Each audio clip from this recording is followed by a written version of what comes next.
When I look back on my life, it's always the house I remember first, the sprawling white mansion with tall columns, sitting just outside Seattle on a road lined with old maples and cherry blossoms.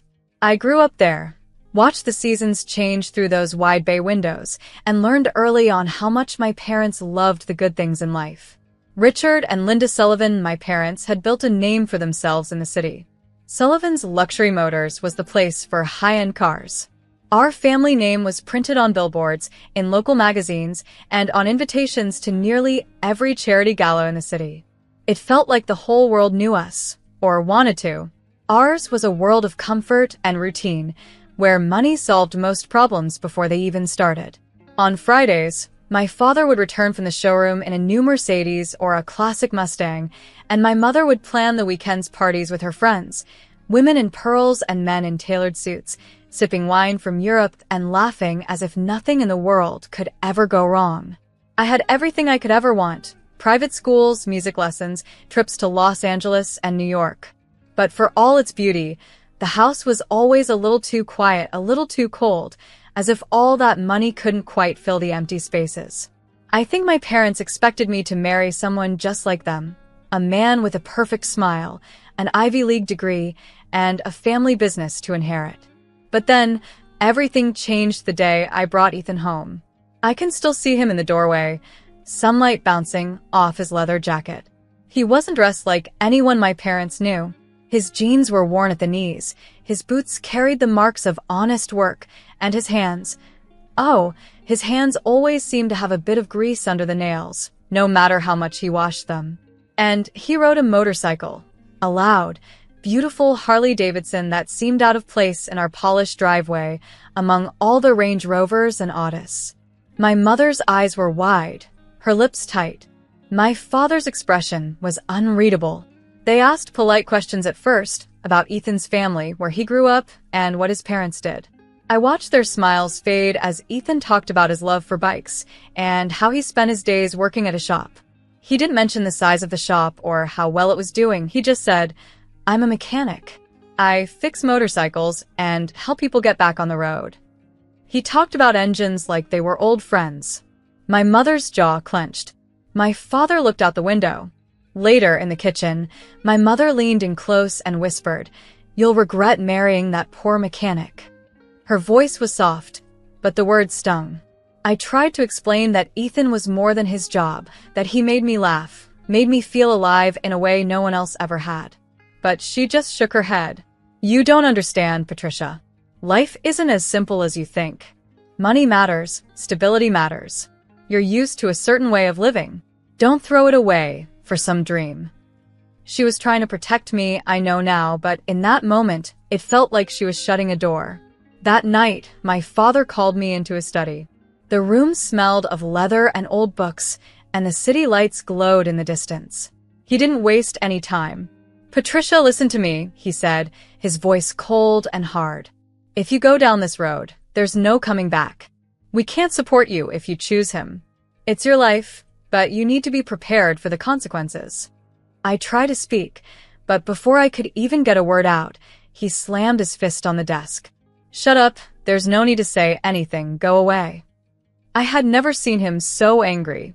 It was the last thing he ever said to me in that house. That night, I packed my bags.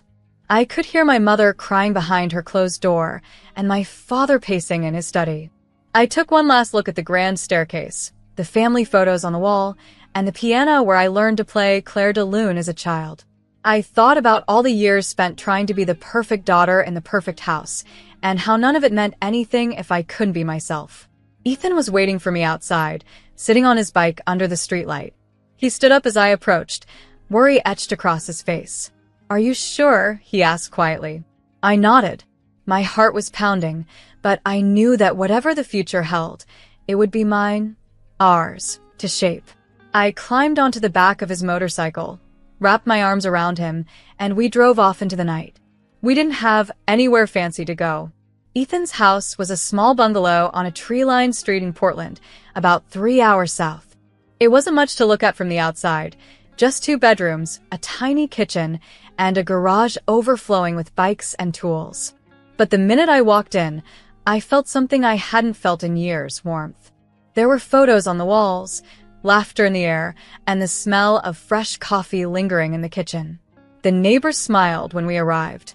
Mrs. Ramsey from across the street brought us cookies, and Ben from next door offered to help move my bags. It wasn't always easy. I missed my parents, missed the comfort of never worrying about money or what tomorrow might bring. Some days, I wondered if I had made a terrible mistake, if my mother had been right all along. But every morning, Ethan would make me breakfast, his hands gentle despite all the hard work they'd done. We would sit on the porch, watching the sunrise, talking about our dreams and plans for the future. I found a job at the library, and for the first time, I felt like I belonged, not to a name or a house, but to myself. Looking back now, I realized the house in Seattle was never really a home. It was just a place to live, full of things and rules and expectations. My real home was here, with Ethan wherever that might be. In choosing him, I had chosen myself, and I knew, deep down, that I would never regret it. If someone had told me a year before that I would one day call a 2-bedroom bungalow in Portland home, I might have laughed. Yet there I was, waking up each morning to the soft hum of Ethan making coffee in a cozy kitchen painted sky blue. The curtains fluttered in the gentle Oregon breeze, and sunlight spilled across the worn wooden table where we ate breakfast together. Usually eggs or toast, sometimes pancakes if Ethan was feeling ambitious. It was a small, old house with a creaky floor and a yard full of wild daisies, but for the first time in my life, I felt truly at peace. The adjustment wasn't always easy. At first, I kept comparing our lives to what I'd left behind in Seattle. I missed the endless hot water, the walk-in closets, and the kitchen filled with Italian marble. I missed the security of knowing there was always money for anything I might need. There were moments I doubted myself, especially when I saw Ethan come home late, tired, and with grease smudged on his arms after hours spent at his shop. I wondered if I had made life harder for both of us by choosing love over comfort. But those worries faded as I settled into my new routine. Ethan worked at his garage most days, sometimes fixing old bikes for loyal customers, other times helping people who just needed advice on a rattle in their engine or a new set of tires. He had a way with people. He listened, really listened, and never talked down to anyone. Sometimes I would sit in the garage with him, watching as he explained how an engine worked or why a certain model needed special care.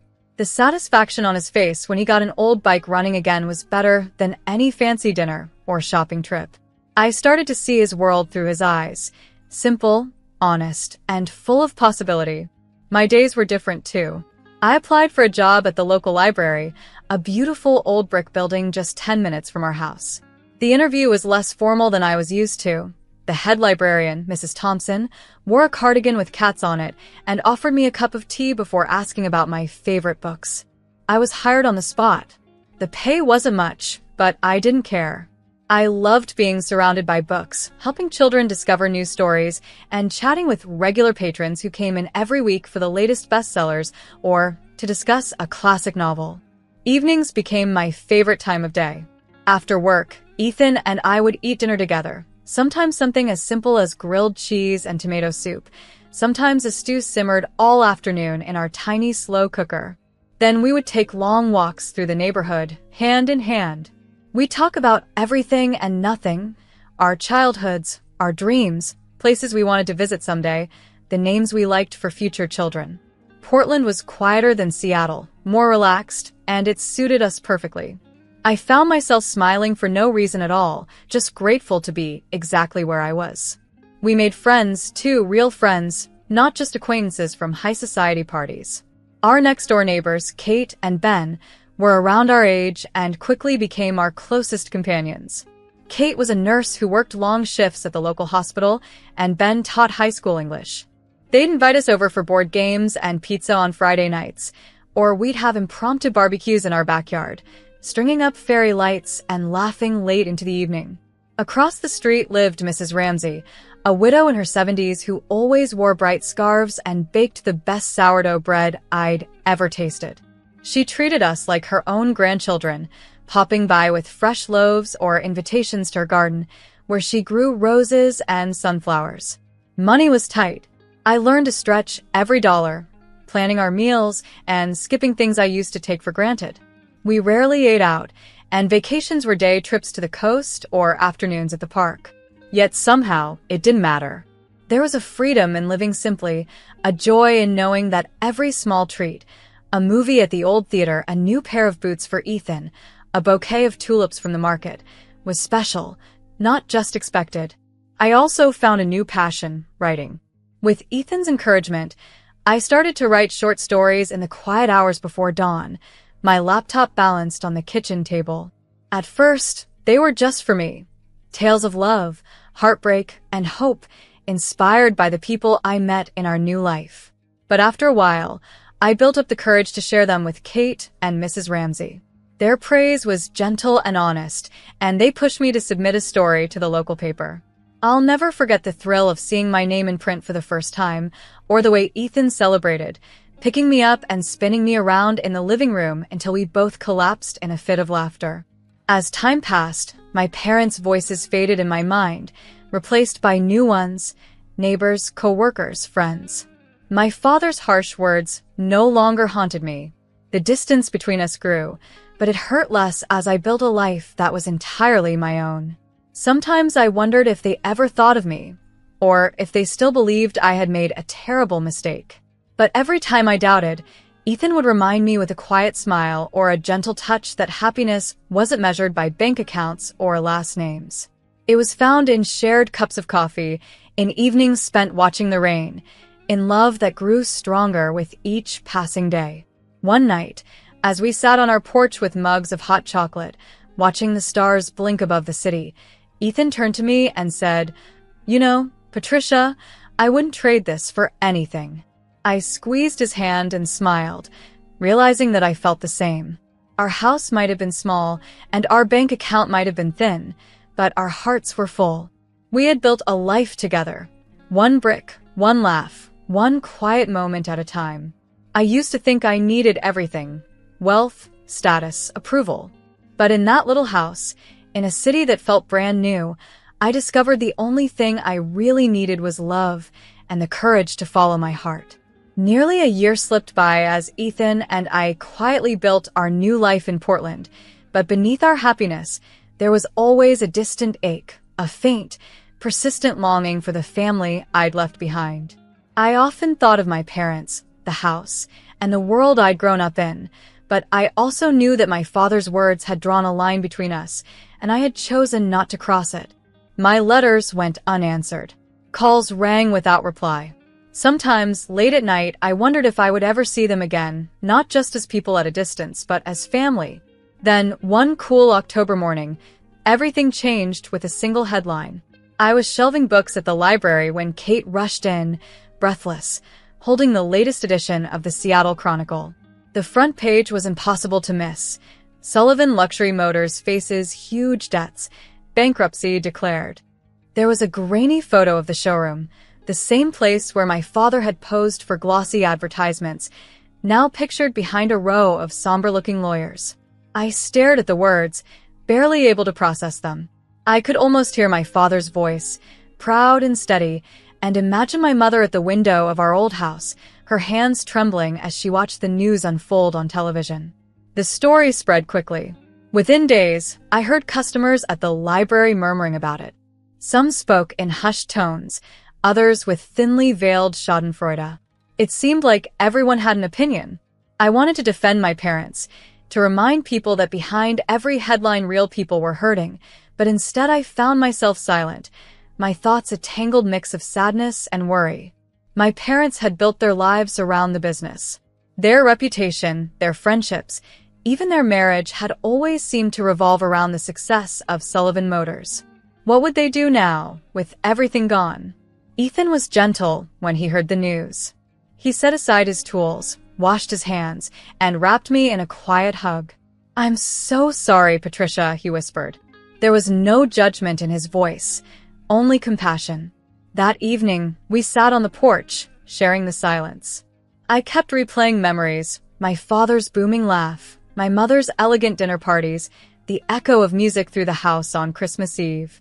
It was hard to believe all of it could simply vanish, swept away by debts and bad luck. Within a week, the mansion I'd once called home was up for auction.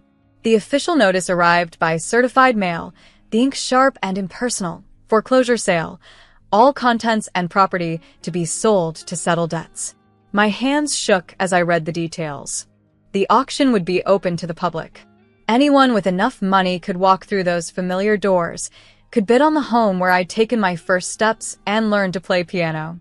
When I showed the letter to Ethan, he studied it quietly, his face unreadable.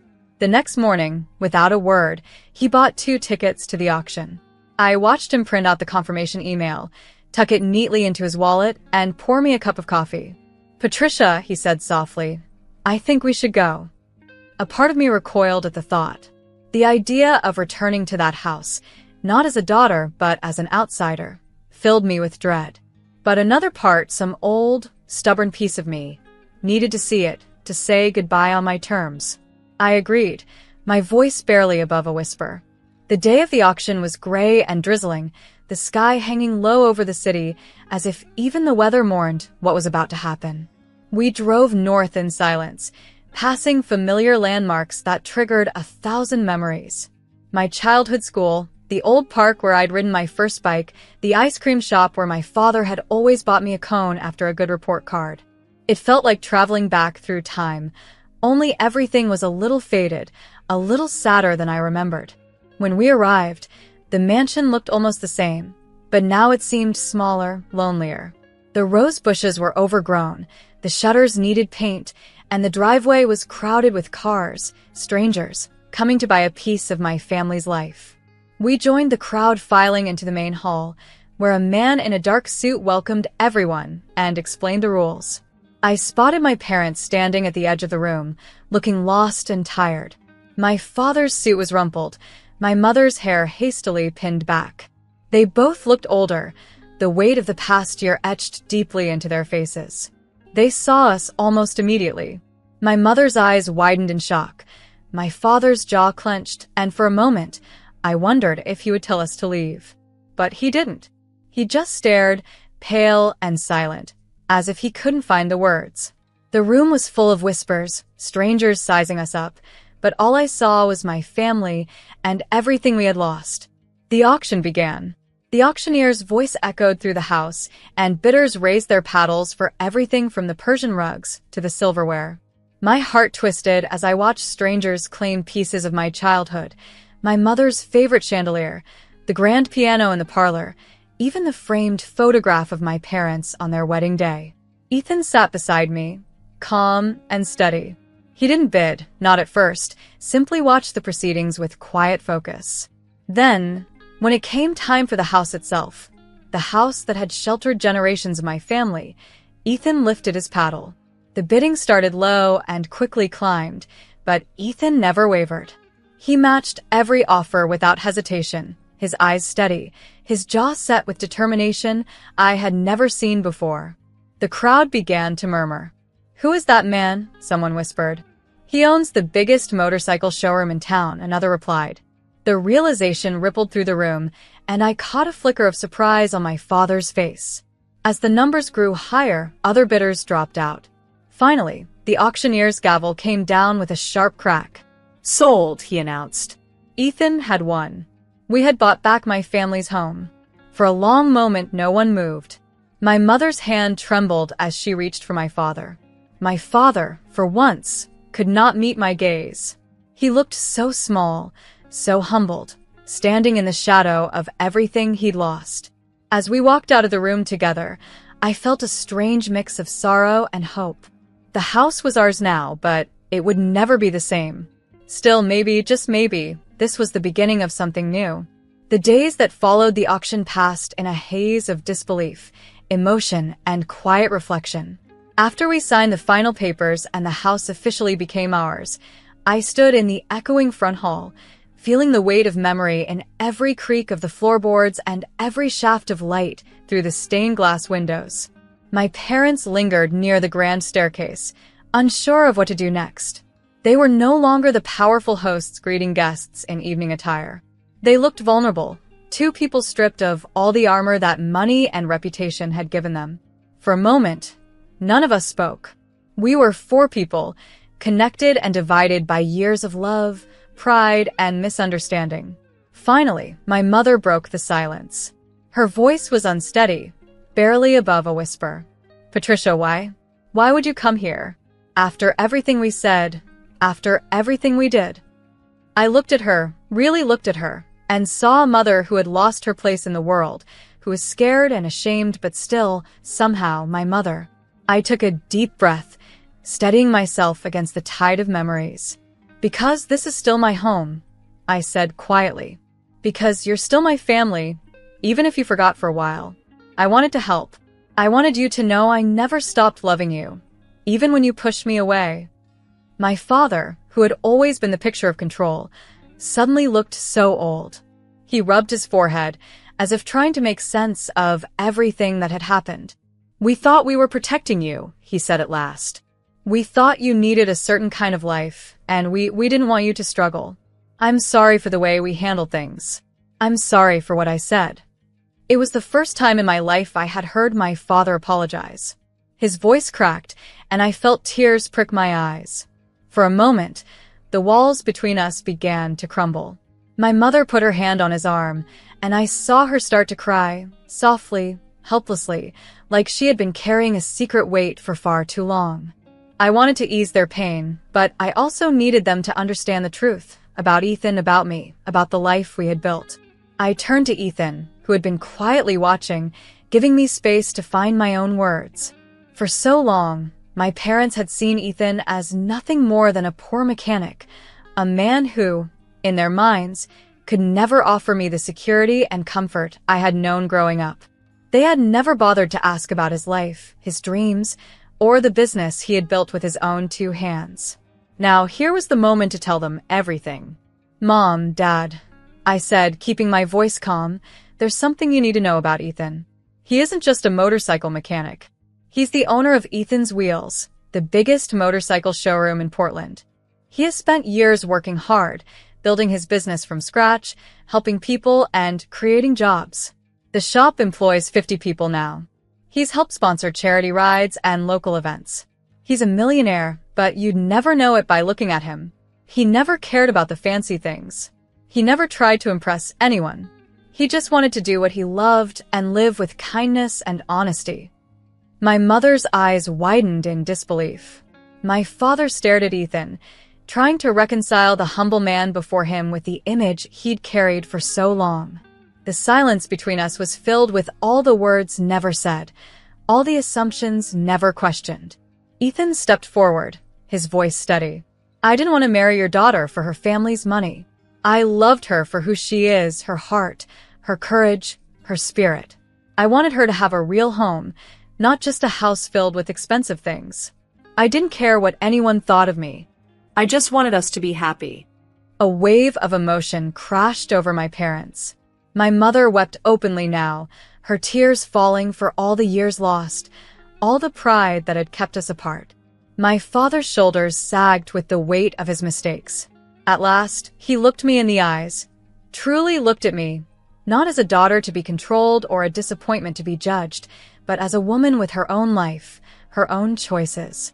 "I'm sorry," he said again, this time with all the sorrow and sincerity of a man who had finally understood what mattered most. "I was wrong. I judged you both unfairly. Can you ever forgive us?" I crossed the room and hugged him tightly. My mother joined us, and for the first time in years, we stood together, a family reunited by truth and humility instead of divided by wealth and pride. Ethan wrapped his arms around all of us, and we stood in the sunlight streaming through the windows, letting it wash away the bitterness of the past. We spent the rest of the day in that empty house, talking, not about money or lost fortunes, but about memories, regrets, and hopes for the future. We ate sandwiches at the kitchen table where I'd once done my homework. We laughed about old stories, cried over new wounds, and slowly, carefully, began to heal. After that day, everything changed. My parents moved into a modest apartment in the city and began to rebuild their lives, this time without the crutch of status or luxury.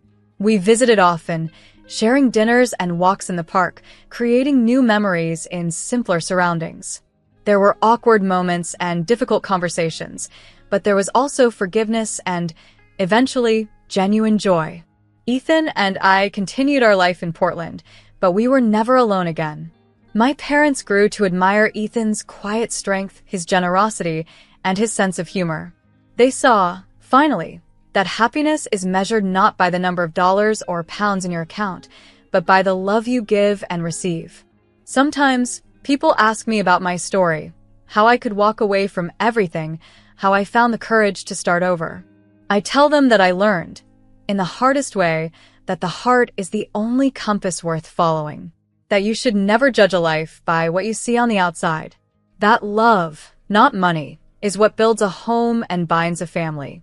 If I could speak to my younger self, standing in that grand Seattle house, I would say this: don't be afraid to lose what isn't truly yours. Have faith in the people you love and in yourself. Life will surprise you in ways you can't imagine. And sometimes, you have to lose everything to discover what matters.